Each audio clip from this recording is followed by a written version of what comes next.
اگر وفاقی حکومت صوبائی حکومتوں کو مدد کرتی، جیسے پاکستان پیپلز پارٹی نے جب سوات آپریشن ہم لڑ رہے تھے پختونخوا میں، پہلی بار پاکستان کی تاریخ میں دہشت گردوں کے خلاف ایک جنگ لڑی گئی تھی، اس وقت ہم نے نہیں کہا تھا کہ law and order developed subject ہے، خیبر پختونخوا خود لڑے۔ جب سیلاب آیا تھا، سپر فلڈ آیا تھا، اس وقت ہم نے نہیں کہا تھا کہ فلڈ تو ادھر سے آ رہا ہے وہ خود سنبھالے۔ جب جنگ آتا ہے، چاہے وہ ایل او سی پہ ہو یا جہاں بھی ہو،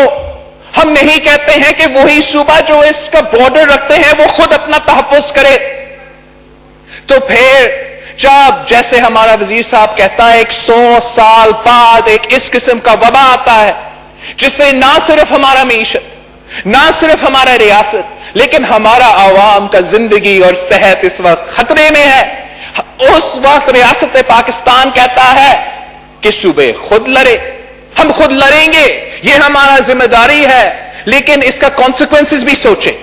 بلوچستان کے عوام پہ، پختونخوا کے عوام پہ، سندھ کے عوام پہ، اس پورے ملک کے عوام پہ اس کا کانسیکوینس کیا ہوگا اگر وہ خود اپنے پورے کوشش کر رہے ہیں،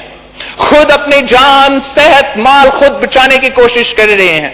اور وفاقی حکومت کی طرف سے یہ بیان آتا ہے کہ آپ خود لڑو۔ میں سمجھتا ہوں کہ یہ نہ صرف ہمارا کورونا کا وبا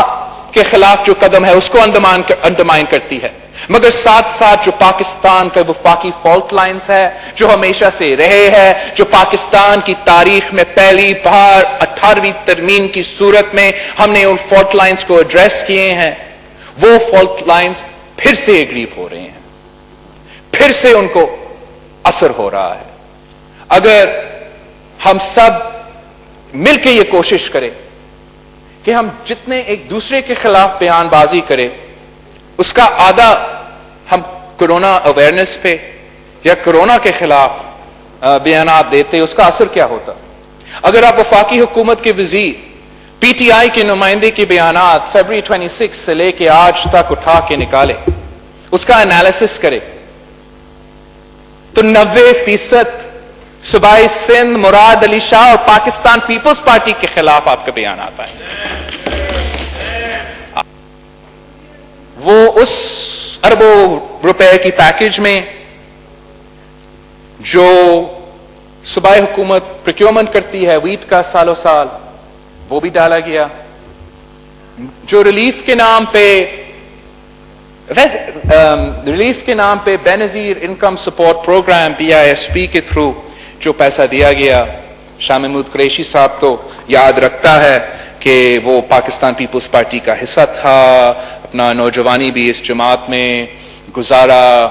وزارتیں بھی حاصل کی۔ افسوس کی بات ہے کہ بے نظیر انکم سپورٹ پروگرام کا نام نہیں لے سکتا،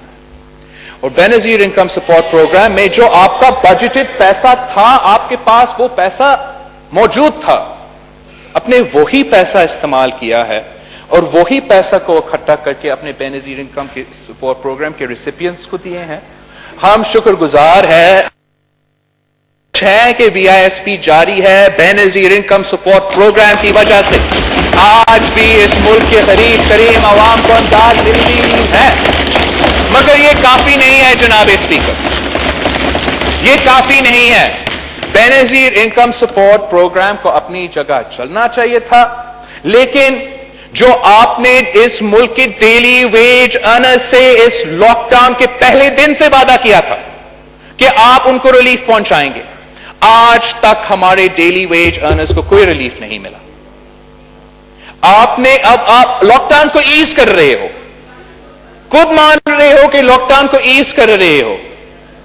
لیکن جب لاک ڈاؤن تھا آپ نے عوام کو کوئی پیسہ نہیں دیا، ڈیلی ویجز کو کچھ نہیں دیا،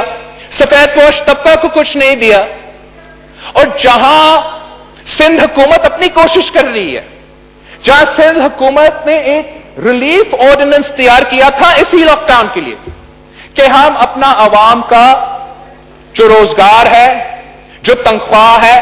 اس کو پروٹیکٹ کرے تاکہ اس کو کوئی نقصان نہ پہنچائے اس لاک ڈاؤن کے دوران۔ ہم صوبہ سندھ میں جو رینٹل